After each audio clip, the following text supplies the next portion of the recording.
I got to be honest with you. I've learned so much stuff from TikTok. All right, we're Yeah, starting. I just had a dinner plan from TikTok.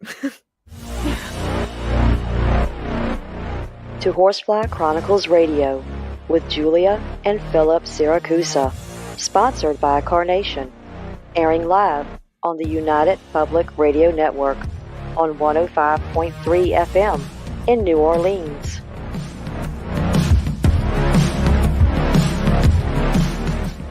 This show's entrance has been edited, produced, and directed by Gwen Clapper from Perfect Trust Productions, LLC.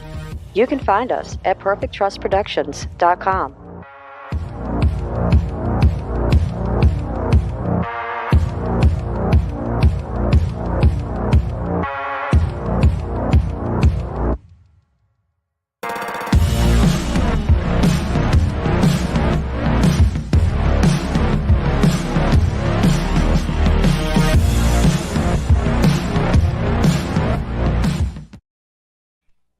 Hello, everyone, and welcome to Monday night's segment of Horsefly Chronicles Radio with myself, Julia Siracusa, and Phil Siracusa.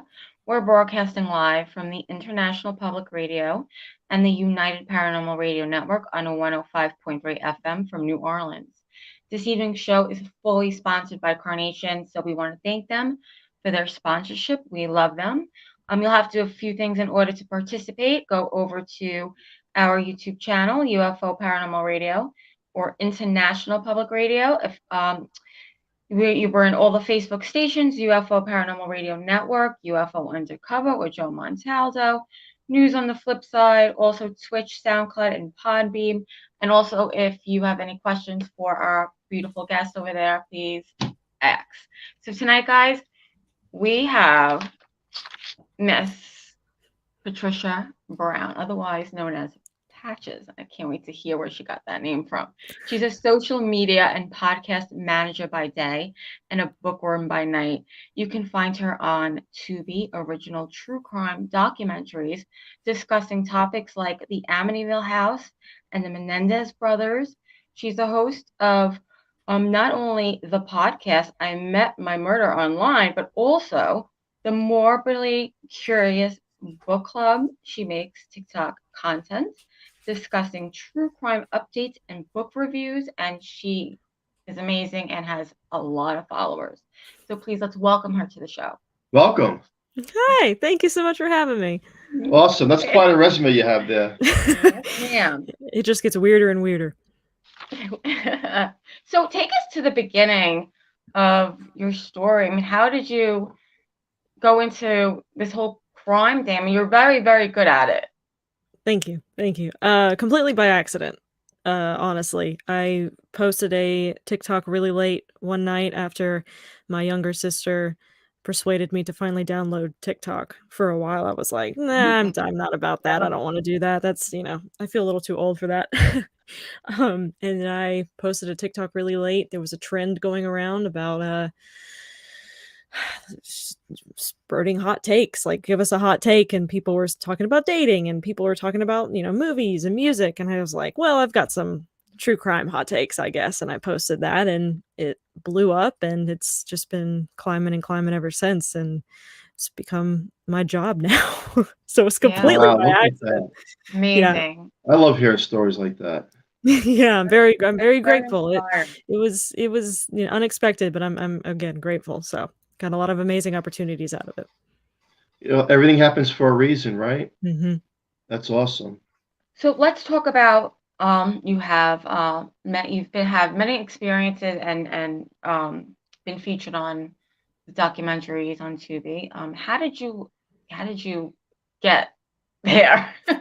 It's funny. A lot of opportunities like that, people don't believe me when I say it, just kind of came out of nowhere, like a random DM one day. I was just on Instagram and I happened to see that I had a message request from a person I did not know, asking if I was interested in being a talking head on a documentary about the Amityville House. And at the time I couldn't tell anybody that. And I was like, yes, of course, because they really wanted to kind of approach it from all angles, the true crime and the paranormal aspect, which is two of my favorite things. So I was, all on board for talking about it. And then I worked with them again on the Menendez documentary, that same production crew for Tubi, and they're great people. They're really great people. So I was ecstatic that they reached out again and asked me to be a part of the Menendez documentary as well. But a lot of the times it's just somebody sending you a DM asking if you're interested, and that's how Wow. opportunities come about, and it's incredible. Again, very grateful for what TikTok has done. Wow, well, congratulations. And I just got finished watching it for like the second time, the Menendez. That's a big story. The thing that irks me about this, and we all know it happened, they did it, we know that.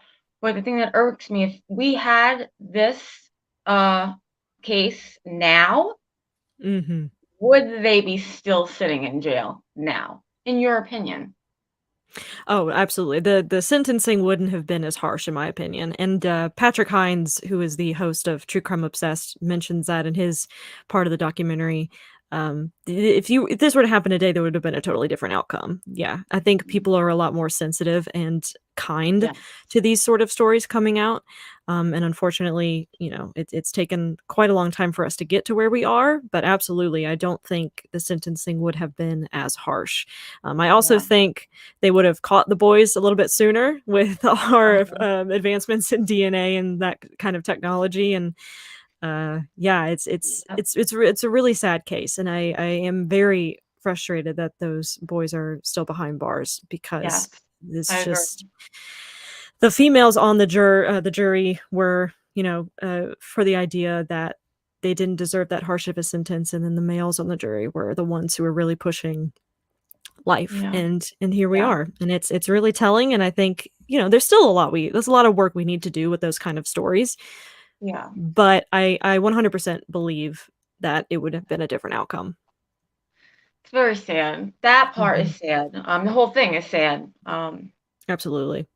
Yeah, that's a big case. Do you I've been believe? following that case a long time. Yeah. Do you Mhm. believe they're telling the truth? Yes, absolutely. There was little proof when it came to their stories, and a lot of that proof is with the family members based on the stories that the boys were telling family members at a very young age.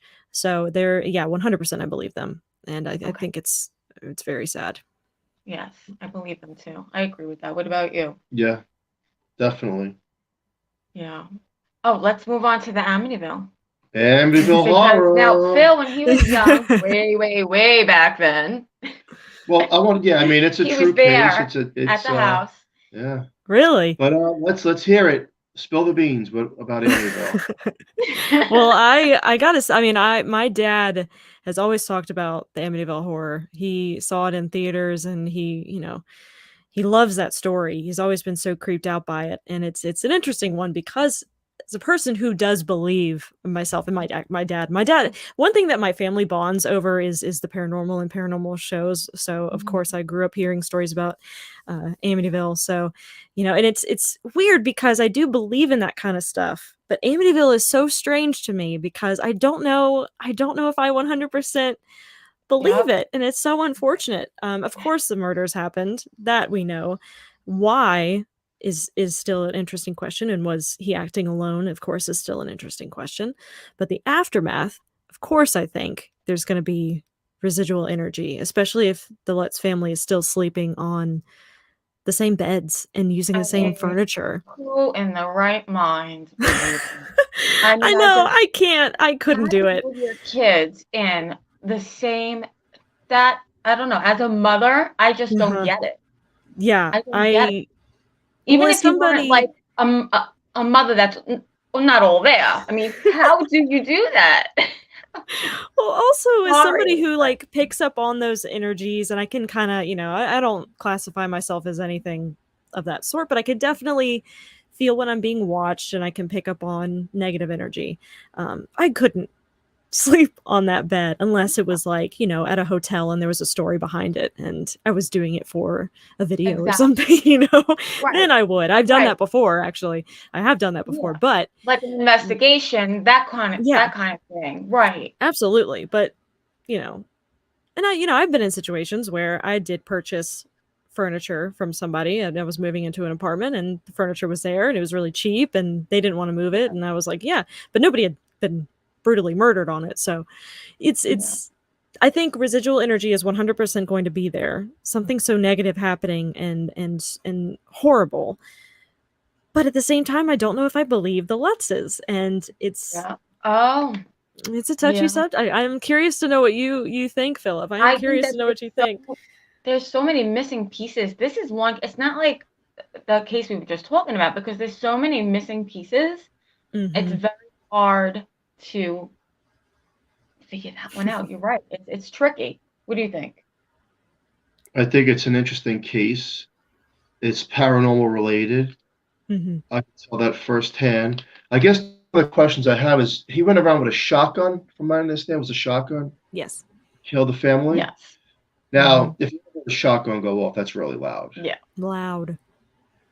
How, after 2-3 shots, neighbors wouldn't hear that? My neighbors would hear it. A shotgun is very loud, especially in the middle of the night. So that's one thing that puts a question mark in. Yeah. Is it because of paranormal phenomenon that it was not heard? And the other thing is, was he truly oppressed and then possessed to actually do it? And my thoughts after watching the story, I would say I'm being yes. Psychic. I would say yes, because when you get into the field of what we're into, we're paranormal investigators, and we have abilities to pick up things that it takes a lot for someone. Now, he was on drugs and he was intoxicated, which makes it worse. But it's all the influence of demonic entities as well to first oppress, possess, and then take another person or people's lives. That chain of effect goes straight down the line. So was the house, like you said, residual energy, was the house haunted? Most definitely. Back in the 80s, just to tell my tale a little bit, is that I'm from Staten Island, New York, and a group of us back in the mid 80s, the house was vacant at one time.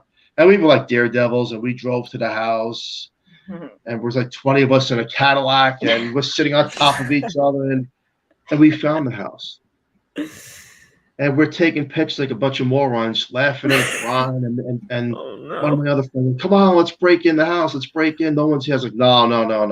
And so we're taking pictures, and back then it was the with those cameras. Polaroids. Yeah. No, not the Polaroid. The ones that you get developed at like CBS. Yeah.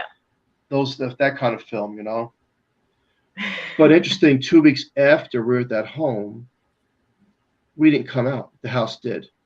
In every single picture. Now, we were teenagers and we laughed about it. We mocked it. We weren't really understanding it. But now I look back, I'm like, that's crazy. We weren't in the pictures, but the house was. Yeah. So, and then, you could say, well, the second and third family, nothing happens to, or the fourth family, nothing happens to them. And that's true. Demonic entities can lay dormant and nothing happens to another family. There's no trigger. Or they pick and choose. They can also pick and choose. I mean, there's got to be something about that family. And do I believe every single thing that they're saying? Well, we're not there, so we don't know. But the fact is, the shotgun. You could hear a shotgun very, very far away. That's a mystery. And the way Ron DeFeo kept changing his story, I was just going to say behind bars, it shows me that he was still oppressed.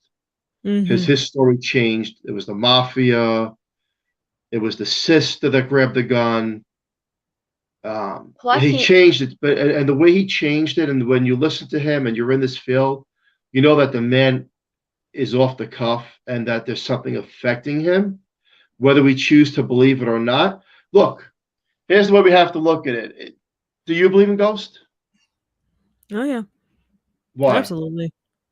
I've seen them. I've heard them. Okay. So then here's the logic I bring out to a lot of these murder cases. Not everyone, of course.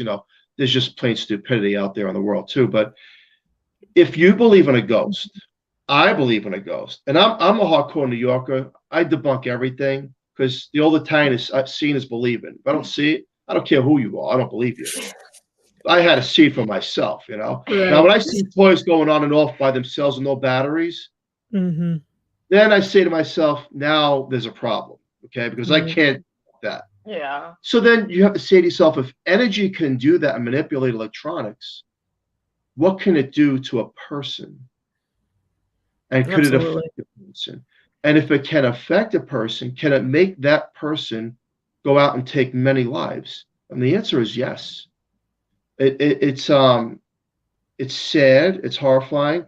Now the Amityville Horror had a lot of pictures that they shown. There's that one kid on the banister looks like a demon, Well, and the boy, Warrens, right? the Warrens Mhm. demon, which I would believe. There's still a lot of questions on that case, you know. There's a lot of Absolutely. things. I don't think we're ever gonna know every single aspect. We're not going to of know that. everything, but I believe that it was a true possession. And don't forget, when you're on that drugs, because he had a This was lot on of a lot. it's gonna Oh you're an yeah. easy target too for these things, and we've seen that. Well, what do low vibrational entities want? They want someone who um, is intoxicated, someone who doesn't care about their life. They want Mhm. someone like that, right? That's what they attach themselves to, and they bring that person down through mind manipulation. If they, like I said, if they can make objects go on and off with electronics, they could affect the mind, they could affect the conscience and the way you think. And in paranormal, we call them parlor tricks. Now, do Mm. I believe walls really bleed? No. But do I believe in the parlor tricks that the spirit could actually make you see something that Sure. does not exist within their realm? The answer is yes, because Mhm. I've seen. So these things can happen. If you see things that don't exist, what do you think it could actually do to you? It's breaking you down piece by piece. Yeah. And when it knows, I always say that darkness finds its way in like a pinhole of light through a human soul. Once they know you're open, Yeah. you're vulnerable, they know how to get you all the way. They Oh find yeah. that little piece about you. This person has a bad temper. I'm going to use that. This person has a drug addiction, and that's what they do. And they tailor off of that to oppress the person. And then you look at other cases too. You know, it's not just haunted locations, but let's look at time and history throughout centuries. Hitler, Mussolini. Do we, you know, that everybody's born the same way. Everybody bleeds the same way. Demonic entities, negative entities, energies that flow around. They don't want you to be buying flowers and being happy with everybody else. They want to bring you down and make sure that you take down other people with you. And I Mhm. look at a lot of cases of why these horrible acts of crime take place with these world leaders, and what makes them, you know, now we know there's greed, but what makes them go above and beyond the cuff of destroying mankind? And you look at it and say, is it possible? Is it just possible that demonic forces are at play here? And I'm not saying that's the case with every single thing, but when you really look at time and you go backwards, you know, you would say, how could someone do such? You know, it still goes on today. We all know that. Mhm. They are. Look, you never. If anybody tells me straight out, well, I seen a demon walking around with horns, then I'm going to question that. I'm going to say there's Sure. something wrong with you because I don't. You Yeah. know, that's what I don't. I don't see that. But Mhm. that energy can actually manipulate a person and go and oppress the person. Well, then Mind it can manipulating. control the person. Anybody. It just doesn't have to be a haunted house or a haunted location. It could be world leaders. It could be people that want to destroy other. You know, I mean, look at what we're dealing with today. You know, Right. I see that in the world, and Yeah. so it's interesting, the Amityville horror case, and again, the shotgun is one of the question marks that I'll never figure out. You know, because it's so loud. The shotgun. I mean, even if it was just a handgun, I mean, guns are loud, period. Like, not Yes. waking up, like, I wake up if a branch like snaps Me outside. too. Like, I am wide awake. I'm the lightest sleeper, but even like the Mhm. heaviest sleepers, I just don't understand how you wouldn't hear that. It is a mystery. And you know, it's interesting. I didn't really put the two together, but after both deaths from the Amityville and the Menendez, they didn't have a perpetrator right away. There wasn't like somebody standing there with a smoking gun. And they both were deemed mafia hits at first. That's so Mhm. interesting. I had never put those two together. But and to also to to mention the families that's always like a big skeptic's like, gotcha moment is there's so many people that lived in that house and they didn't experience anything. That's a valid point, but I know some people who can walk into a room and just think this is just a room, but there's people like myself who can walk in and say like, okay, I see somebody, or I feel somebody over there. I feel somebody behind me. Like, some people just don't pick up on that energy. And by that point, after I think 10 families have lived in that house, I think by the 8th, 9th, or 10th, a lot of that residual energy is probably cleansed and probably has left, or has paired up with their person, or however that potentially works, and they're gone at that point. But I think the gun is the biggest. And then the picture you mentioned too of the demon boy, there's no telling if that was somebody on the crew or if that was actually something. And it's hard to say, but it is very interesting evidence, that's for sure. They say being in paranormal, and Julie and I, we live in a haunted house, and being in this field and proving that ghosts exist, and that some people don't see a ghost, some people have no experiences. And how I look at it, and what I've learned, is that in this lifetime, in this journey, they're not meant to see what we see and have those abilities. They might have had them in previous lifetimes.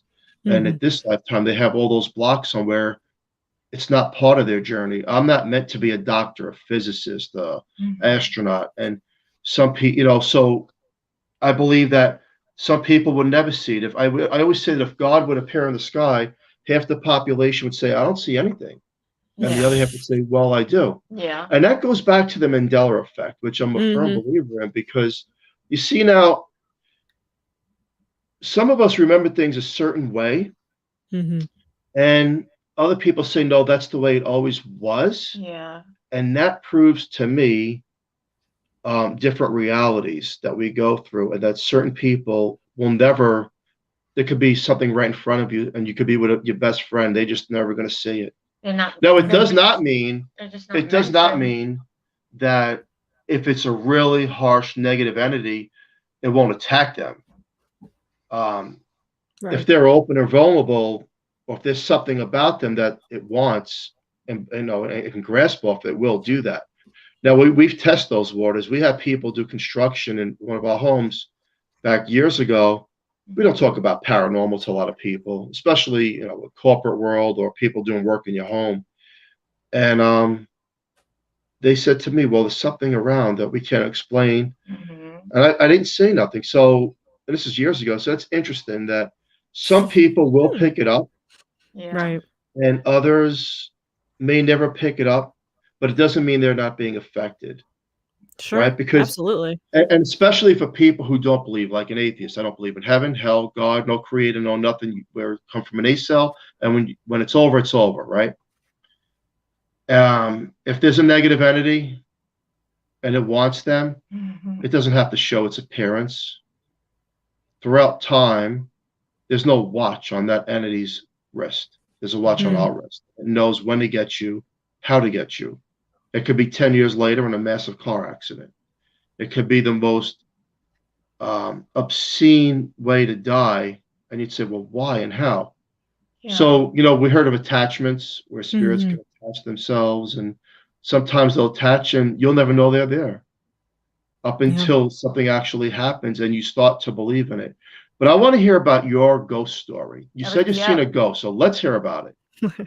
Well, when I was a kid, it's hard to talk about ghost stories when you're a kid because, it was probably my imagination. But I used to live in a house and I never really knew the history, and I still don't to this day know the history about it. But I was a kid, I would be constantly woken up, and this is like probably 4 or 5 years old, and just constantly woken up in the middle of the night and seeing like misty fog on the bed. Like I would get up and like look at the back of the bed and there'd be like a misty fog, and it was just the weirdest thing. And ever since then, I've always known like I'm not alone. And, I have been on paranormal investigations, and I have been with people who are very, very experienced in the field, and being with them and them experiencing things that they've never even experienced before is always remarkable. I went to the Millennium Biltmore Hotel in downtown Los Angeles, which is, has a lot of history with Hollywood, and allegedly is one of the last places that the Black Dahlia, Elizabeth Short, was seen alive. And, there's not a lot of credibility to that, but that is what history has said. This is the last place she was seen on the phone. So we went there trying to like see if we could, pick up on anything. And we had all of our readers and all of our cameras, and that was the Millennium Biltmore Hotel was one of the first places that they held what we now know as the Academy Awards, the Oscars. And, there's pictures everywhere. There's, all these, really incredible silent film actors, and it's got a whole lot of history to it, and it's still beautiful, and it's still up to like, it looks like it did kind of back in the day. They really haven't done much to it, which is amazing. And we went walking around, and a security guard found us, and we had only been walking around for maybe 5 minutes, and I'm already thinking, I'm already getting kicked out. Like, we got a room, and of course we asked for one of the most haunted rooms and one of the most haunted floors, and unfortunately nothing really happened to us in the room or on the floor. But the security guard was actually very nice, and he said, do you want to go somewhere off limits? And we were like, of course. So he took us to one of the big ballrooms. I have it on video. We have a piano playing by itself. We have voices, and it's the piano one was really fascinating because you see, I look up, and the person I was with looks up, and we look at each other, and at the same time just said piano, like we both heard it. Wow. And then we turned off all the lights. The security guards were like, let's actually like do something. They were getting into it. It was amazing. They were like, let's turn off the lights. Let's hear stuff. Because they had their own stories as well. And we had a iPad that was, and I don't know the technical aspects to what equipment that they had, but it was basically picking up on the AM frequencies, and we were getting voices every now and again. But suddenly the iPad started playing a movie just randomly, and it was an old movie. It sounded like Shirley Temple, and we actually have still to this day not figured out what movie it was. And I've put it on different paranormal boards. I've gone to different Facebook groups. I've gone to Shirley Temple Facebook groups, and apparently it is not Shirley Temple. They got very angry with me that I was insinuating that it was, but it sounded like this little kid, and she's talking about being a princess, and it was gradually, one of the scariest things was it was gradually just getting a little bit louder and a little bit louder. And since the lights were off, and I was probably with 8 people, it suddenly felt like just the room was packed. Like it felt like there was just so many people around us. And I eventually just like got on the floor, and I was like planked on the floor because I just felt so overwhelmed with energy that I was like, okay, I can't, somebody turn on the lights. Like, I can't be in here anymore. And the other time, I'm so glad somebody was with me the other time, because nobody would believe me otherwise. I'm in a little town, Statesville, North Carolina, and there's a abandoned hotel right in the center of downtown, and you can't really get into it. It's pretty heavily secure, and there's alarms, and it only gets cleaned once in a while by a janitor. From the last I heard, I don't know if they're doing anything with it. There's been talks about making it, an apartment building and whatnot, but can't really get into it. So my friend and one of my best friends, Michaela, and I were walking around the premises, and we were, at the time I was a film student, and so I was making a short film about something, God knows what, but we were walking around, and I was using the decrepit building as like a backdrop, and we walked over to one of the doors, and once we got up to it, we realized that there was like a black plastic garbage bag over the window, so you couldn't really see in, but we still tried because we didn't realize until we got very close that that's what it was.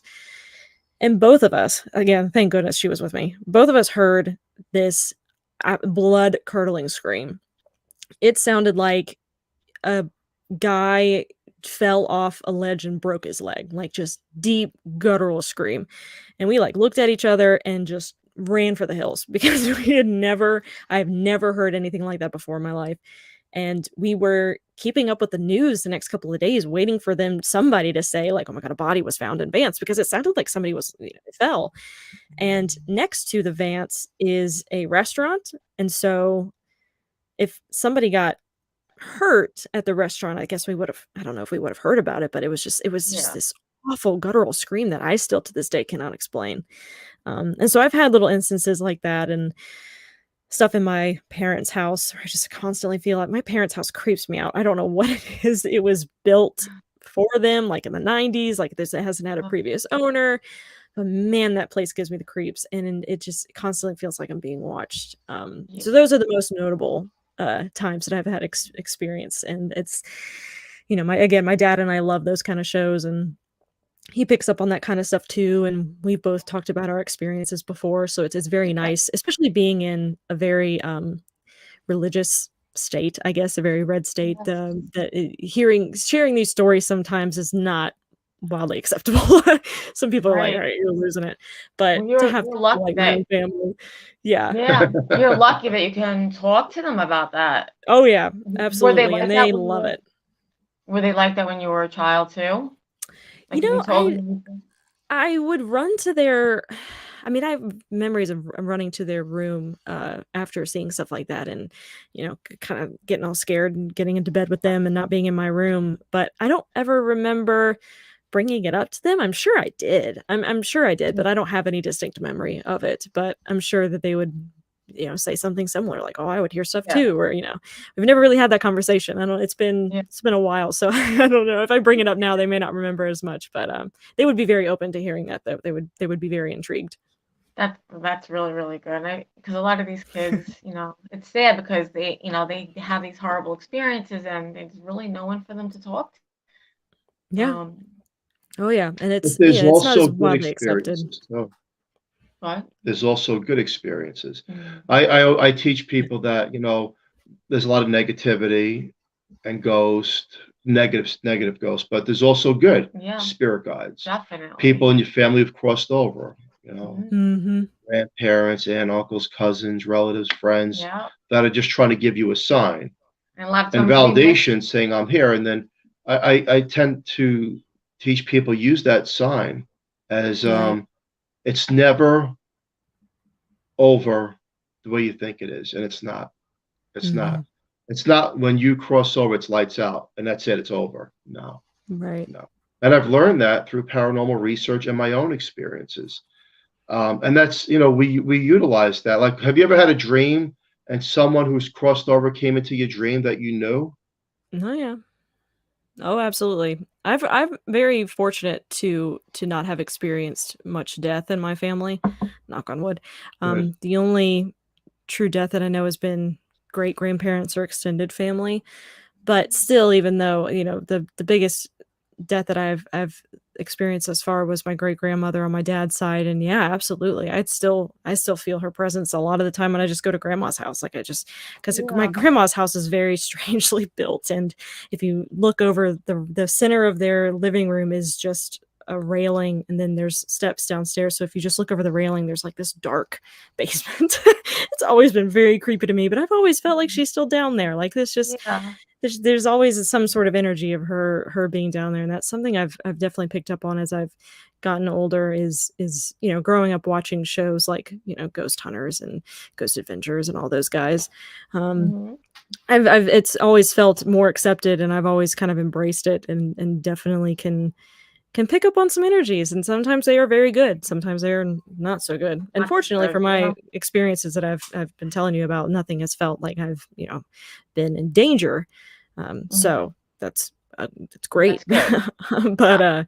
I know some people it's not as fortunate. But yeah, absolutely, there is still a lot of good in this, and I think more people need to hear that. I agree. Yeah, to the listener out there, just don't be afraid because you think a door opens in your house or It is Mhm. scary, but it could it is, be. but you have to think about it. Mhm. You're gonna be there one day. You're gonna cross over, each and every one of us. There's no escaping it. There is Mhm. another side. We try to comprehend what we believe on the other side, what there really is. And then, I talk about this on almost every show. It's kind of like that movie, The Others. It has such a true basis to it with Nicole Kidman is that Yeah. they didn't realize they were the ones Mhm. that Mhm. were crossed over. You look at that and you try to analyze that picture and you get it. So are we crossing into sometimes their dimension? Yeah, Mhm. that's always Right. been fascinating to me. That concept, because energy is there's always going to be continuous energy. Yes. It's recycled in a way. So it makes you wonder. It makes you wonder, like, are they just as scared of us as we are of them, or are we the bad guys? What if I'm opening Well, the well, door and it's somebody's, somebody in else's retrospect, dimension? yeah, we are the bad guys. I mean, if you really think about human nature versus the spiritual, yeah, we are. Absolutely, yes. Good point, yeah. So I have a question. Where did you get the name Patches? So Oh funny. yeah. Yeah, I love it. I love it too. I had a buddy in college start calling. I've always gone by Patricia. I've never really abbreviated my name at all. But I had a buddy in college just started calling me Patches one day, and I thought it was so cute. I don't know where he got it from. I don't know why he started calling me that, but it stuck. And then when I moved to LA, a couple of the guys started working on a TV show, Scorpion, on CBS, and the people that I was working in the office with, they were saying, well, we don't want to call you Patricia. Like, everybody has a nickname. Like, we need to give you a nickname. So I have a list, because everybody has turned Patricia into something over my life, and it's hilarious. I literally have a list of all the nicknames I've been given. Some of them I cannot repeat on live radio, but Patches was everybody's favorite. Everybody was like, oh my gosh, Patches is so funny. So I've just stuck with Patches. And when I first posted my true crime hot take, I was a completely different username. I don't even remember what it was. It wasn't even anything close to Patches. But then I just was like, okay, I need to change this because I'm getting thousands of followers. I need a name on here or something. And you can call me Patches. So it was random. Everything is random. But yeah, buddy in college. I feel like I owe him 10% of all my earnings now. This is all his fault. Don't say that too loud. So, and tell us about your podcast. Yeah, it's really fascinating, timely podcast. I stress that, because some people hear the name I Met My Murderer online and they're like, oh, I don't want anything to do with that. And I'm like, oh, but you should listen to it and hear people's stories and be more cautious. So first question is people ask me, like, is this your personal story? And no, it's not. I am just telling a different story. And there's been about 13 or 14 episodes so far, where I'm the host, and I tell a different story every week or so, about a different case of somebody who met their untimely demise online, whether that be dating apps or just Facebook Marketplace, Craigslist, Airbnb. I mean, anything is dangerous out there. The internet is a vast and scary place. So yeah, and I'm the host of that show, but I actually started working with another true crime group recently, very recently, even after I sent you that bio, Hidden True Crime. It's a great duo of husband and wife. She is a journalist and he is a forensic psychologist, and they pick apart true crime cases and discuss them. And she takes it from a very journalistic perspective, of course, and he from a psychologist perspective. But yeah, I started working with them. I'm helping them with some episodes and some content and editing and essentially producing the podcast for them. And they're fantastic people, so I have to give them a shout out for sure. Hidden True Crime. They were big on covering the Daybell case, the Lori Vallow and Chad Daybell case. And that one's really awful, and their trial hasn't even happened yet. That happens early next year. But they also started talking about the Moscow murders of the 4 college students out of Idaho who were just murdered. And Michael Monkey Vaughn. They're working on 3 Idaho cases right now. So yeah, got to give them a shout out. But yeah, I Met My Murder Online both of those podcasts are available wherever you listen to podcasts. And hopefully season 2 of I Met My Murder Online is coming very soon. I love it. I love it. I love what you're doing. And to the listener out there, it is important because Patches hit on something that's true, and it's sad. To the listener out there, and you have kids, you have to make sure that they know what they're doing and who they're meeting online, because that's so true. And there are so many murders, so many setups. It's it's horrible. You really have to be careful and watch your kids to some degree. Human trafficking, and it's terrible. There's so many kids that go missing, they're still never found. And they check, well, they were talking to this person online, and all of a sudden that's it. It's over. You really have to be careful. As good as the internet is, right? It's the World Wide Web. We're all connected. However, the sharks are out there watching and waiting for their prey. And we have to be careful of that. And I've seen people become vulnerable to that. And it's sad because you don't know who you're meeting. You should not meet anybody without a friend in a public place. There's no reason for it. I mean, sometimes you can't even go grocery shopping and you hear these things. And you don't know who's stalking you and who's watching you. There's been 40, 50-year-old women that have been kidnapped for trafficking. It's crazy. It's absolutely crazy. And there's you never know somebody's intentions. I think the common misconception is everybody out there is just, they join these dating apps to get people, and that's not typically the case. Sometimes it's, people who have had this built up over time and you happen to be their target. Or, they are planning this or they're not. And it's just like sometimes spur them. It's, you never know. And I think absolutely you have to take precaution. And, I've heard stories of some friends in, even in big cities like LA, some female friends of mine, they're constantly changing up their routine. They are constantly making sure that they're not going to the same places every day because they don't know who could be watching them. I met my current partner, my boyfriend, on Hinge, which is very ironic. So I'm still here. We're still good. He is. I am not a subject of my own podcast. So I do also want to stress that a lot of good can happen from it. There's still very good people out there, and I'm very lucky. And I know a lot of other people who are very lucky because that's a lot of, especially with COVID. Meeting new people, you do it online. You don't go out anymore. You don't see anybody. I haven't gone out 2 years, pushing 3. So, this is just the way that people meet nowadays, but you got to be careful, and you have to let your friends know who you're meeting. Make sure they have a strong social media presence and you can see pictures of them, and you understand who you're getting to know and who you're letting in your life. And it could save your life. And it's a very, very timely topic. And I think, even teens should be listening to this just to get an idea of what's going on out there. Yeah. Someone should always know where you're going. Absolutely.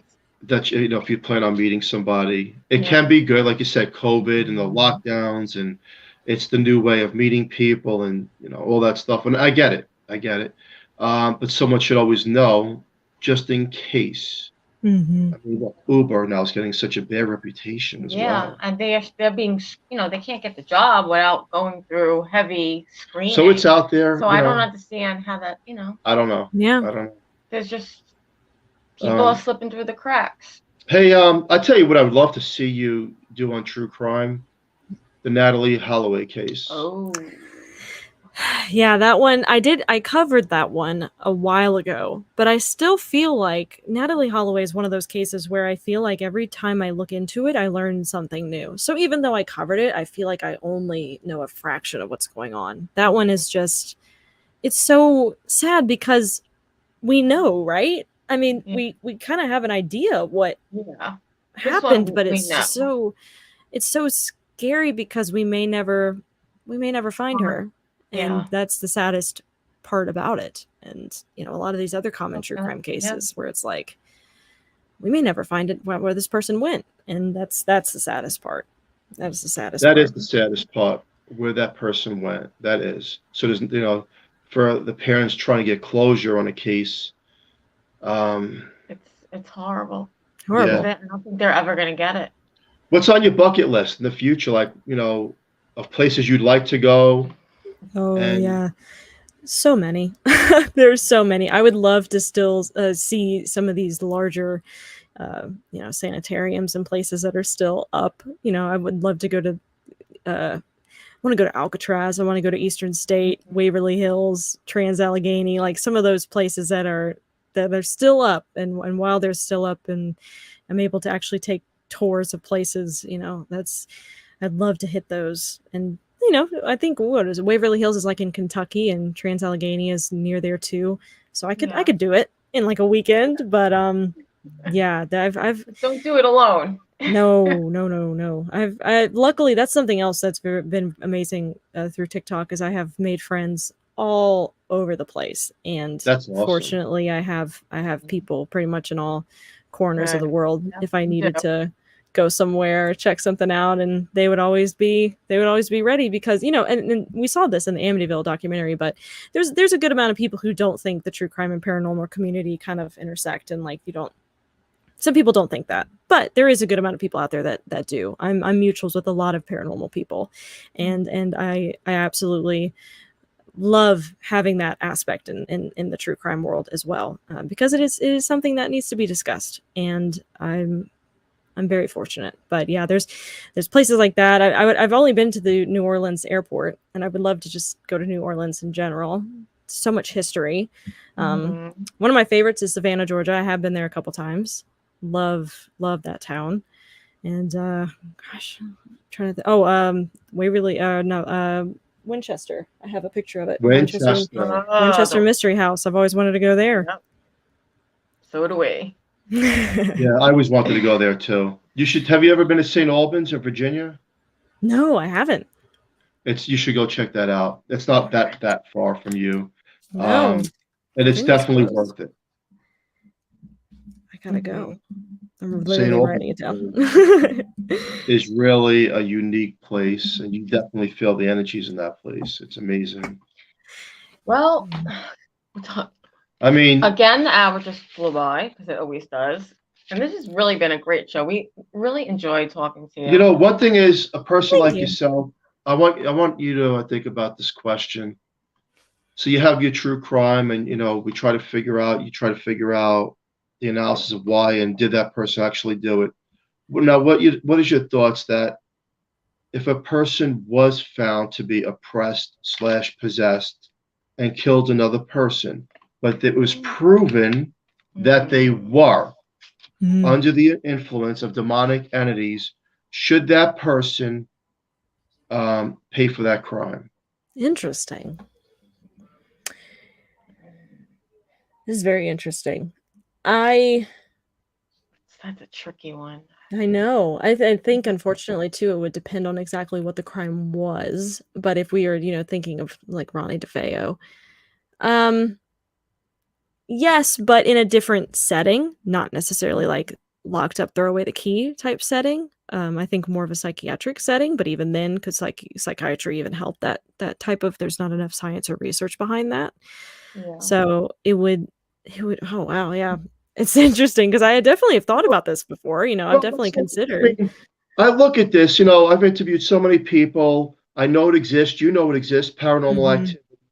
And then you say to yourself, but that person, look, I've been to haunted locations where people are so cheerful, smiling, happy.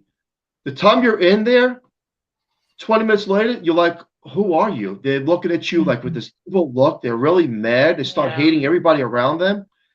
So we know it's true. We know it's real. It's not psychosomatic. It's not power of thought. It's something that can be gravitating towards them. And I always wonder, well, if that's possible, which it is, then what about a person who commits this crime? And again, look, human nature is human nature. But if a person is found, like the Emily. Oh my God, what's her name? Was it Emily Rose? Case, the one who was the girl who was in the dorms and she got possessed. Yeah, you didn't hear about that? She became possessed and they diagnosed her with. It'll come to me when the show's over. That's what happened. With different things. Tomorrow morning, I'll think of it. He was charged because he was trying to help her and take her off the meds. There are Emily Rose. I think it was Emily Rose. Yeah, there are cases out there that are true.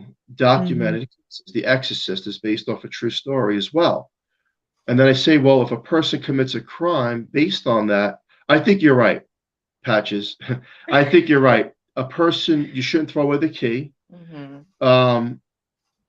There should be some kind of psychiatric help for that person.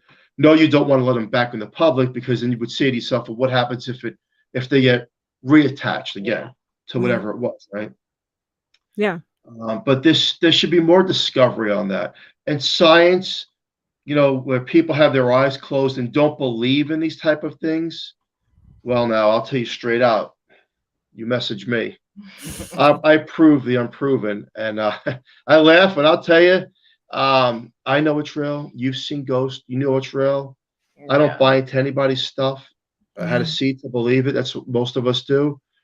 And if that's possible, then we need to help each other going forward because people that even take their own lives, you see on social media, they're happy, they're excited, and then all of a sudden they're gone. And what happened? They took their life. Why? There's so much to it. And I think we need to be more aware of it. And I like what you're doing. And, we do these shows and you have, your tremendous following on TikTok. But at the end of the day, I like to see if we can help people, teach people that this stuff is real, it does exist, to be careful in delicate waters, and learn, research, and hopefully that, it'll become more of science at one point, where the two meet years down the road, where they say, okay, these things are possible, influences are possible, and these are the measures and precautions, and these are the things that we have to watch out for. Because it is real. Absolutely. And you think too, the people, in this quote unquote psychiatric help, is the ultimate goal to rid them of this. But then you do run into that question, like, well, even if they become better and they come out of this stronger, are they still vulnerable to these sort of energies? Like, it's very possible. So even if we do the right thing, like, is it ultimately going to help that person in the end? Yeah. It's a big question mark. There's a lot to it. It's an There's a interesting lot question. to it. Yeah. Hey, tell people, okay, one more time, where they could find you, all your good stuff out there, and TikTok and everything else. Because you're an exciting person. You're very well spoken, and you have a lot going on. And boy, you have a lot of followers. Yes, thank you. Thank you. I'm all over the place. You can, gosh, see, every time it's asked to me, I'm like, God, where do I even start? So I am on TikTok. I have 2 different TikTok accounts for both of my hobbies. One for true crime is at You Can Call Me Patches, and I haven't posted too much on there recently. I've been very busy with other projects, but I hope to start posting more soon. And then I am a very avid reader. As you can see, I love reading. So I also have what they call a book talk, where you just post about bookish stuff on TikTok. So that is at Patches Paper Cut. And from there, you can actually join my book club, which is the Morbidly Curious Book Club, where we read all kinds of macabre, morbidly curious topics. And we do throw in some ghost stories every now and again, which is always interesting. Or we talk about, we read Caitlin Doughty's books talking about death, and I love it. It's been such a fun project of mine, and the turnout's always great, which is amazing. I love meeting people who are also morbidly curious and weird like me, so that's always promising.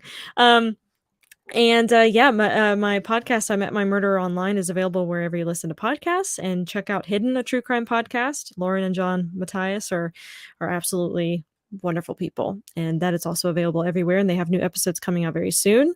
And if you're curious about Amityville or the Menendez brothers, you can find me on Tubi. So I think that's it. Yeah. And to the listener out there, you definitely want to watch those episodes on Tubi. Julie and I just watched it the last couple of days, and boy, oh boy, is it good. It's fascinating, interesting. Hey, thank you so much for coming on Horsefly Chronicles Radio. You've been a spectacular guest, and it's a pleasure to actually meet you. I will be following you on TikTok because I love TikTok. Thank you so much. I really appreciate that. Too much. I love it. Thank you so much. Thank All right, you. Julie, wrap it up. Okay, so special thank you to Carnation for sponsoring the show. We love them, and join us next Monday on 105.3 FM, New Orleans. Oh my God, I'm sorry, and United Public Radio Network. Boston Speech. Everyone have a safe, great night. We will catch you next week. Thank you, Patches, once again. Follow her, and everyone, talk to you later. Have a great night. Thank you.